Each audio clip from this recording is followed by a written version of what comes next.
जय हिंद जय भारत स्टूडेंट, कैसे हो? मैं लेके आया हूँ एसएस का कक्षा 10 का मार्च का 2024 का पेपर गुजरात बोर्ड का। और ये आज ही पेपर हुआ है जिस दिन मैं इसको अपलोड कर रहा हूँ, यानी 15 तारीख को। ठीक है, तो इसमें सही जोड़े मिलाने हैं, जिसमें से पहले का उत्तर हो जाएगा ई, दूसरे का एफ और तीसरे का बी, चौथे का सी और पाँचवें का हो जाएगा डी।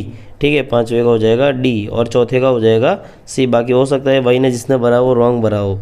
और पहले का हो जाएगा ई, बहुचरा जी का मेला लगता है महसाणा में। ठीक है, और दूसरे का हो जाएगा, यहाँ पर इसने भरा लेकिन ये रॉन्ग है, दूसरे का हो जाएगा संगीत पारिजात। ठीक है, चलिए बढ़ते हैं आगे। अब इसमें क्या दिया है, तत्व ज्ञान से भरपूर साहित्य को आरण्य कहते हैं, तो ये सही होगा। जूनागढ़ में 4 गुफाओं का समूह स्थित है, ये गलत है। ठीक है, 4 गुफाओं का नहीं, वो 3 गुफाओं का है।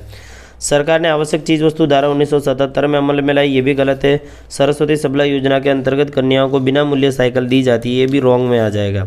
ठीक है, सरस्वती सबला योजना नहीं है उसमें। संविधान की कलम 17 द्वारा अस्पृश्यता समान समाप्त कर दी गई है, तो ये सत्य हो जाएगा। अगला दिया है 11वां, राष्ट्रीय मानव संग्रहालय शहर में स्थित है, कौन से शहर में? तो ये हो जाएगा भोपाल शहर में। और 12वें में क्वेश्चन में दिया, खाली जगह में भारत सरकार ने भारतीय वन्य जीवों के लिए बोर्ड की संरचना की, तो ये हो जाएगा ईस्वीसन 1952। अब दिया भूपृष्ठीय जल का मुख्य स्रोत क्या है, तो ये हो जाएगा वृष्टि। अगला बढ़ते हैं क्वेश्चन नंबर 14 की ओर। इसमें दिया है, नदी में ग्रांड एनिकट नाम से प्रसिद्ध नहर का निर्माण हुआ, तो ये हो जाएगा कावेरी। एक्सप्रेस हाईवे को खाली जगह मार्ग भी कहते हैं, आंसर हो जाएगा द्रुत गति। बिना किसी टाइम वेस्ट किए चले बढ़ते हैं क्वेश्चन नंबर 16 के। अब इसमें सही जोड़े बनाने हैं, तो पहले का हो जाएगा भाई साहब डी, दूसरे का हो जाएगा सी और तीसरे का हो जाएगा बी और चौथे का हो जाएगा ए। जिसने भी ऑप्शन बी भरा है उसका हो जाएगा सही।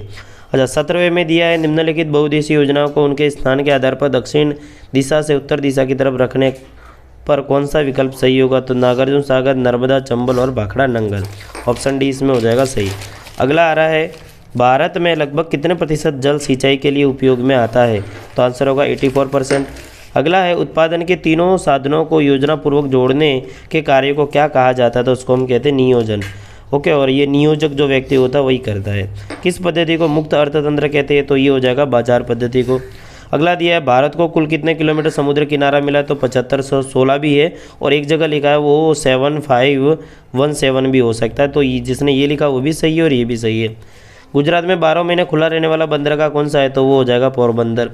विकासशील राष्ट्र की मुख्य आर्थिक प्रवृत्ति कौन सी होती है? तो वो होती है खेतीबाड़ी। ठीक है, शिक्षण, बैंकिंग, बीमा कंपनियों आदि के कार्यों का समावेश कौन से क्षेत्र में होता है? तो वो होता है सेवा क्षेत्र में। चलिए, तो ये हो जाते विभाग भी, इसमें इससे ज़्यादा का हो जाता है। तो इसमें छोटे छोटे मार्क्स से क्वेश्चन नंबर 24 तक के हमने यहाँ पे क्वेश्चन टोटली सॉल्यूशन बता दिए। और इसके बाद गुजराती में भी हमारे एक अलग से चैनल है, गुजराती ज्ञानशाला ग्रुप, उस पर भी वीडियो लेक्चर और पेपर सॉल्यूशन अपलोड होने वाले। ठीक है, तो इस चैनल पर अगर आप नए हैं तो चैनल को सब्सक्राइब कर दीजिए, शेयर कर दीजिए। इस पर हमारे मैथमेटिक्स के और आने वाले समय में फिजिक्स यानी भौतिक विज्ञान के लेक्चर भी आने वाले। चलिए, तो मिलते हैं अगले लेक्चर में, तब तक के लिए जय हिंद जय भारत।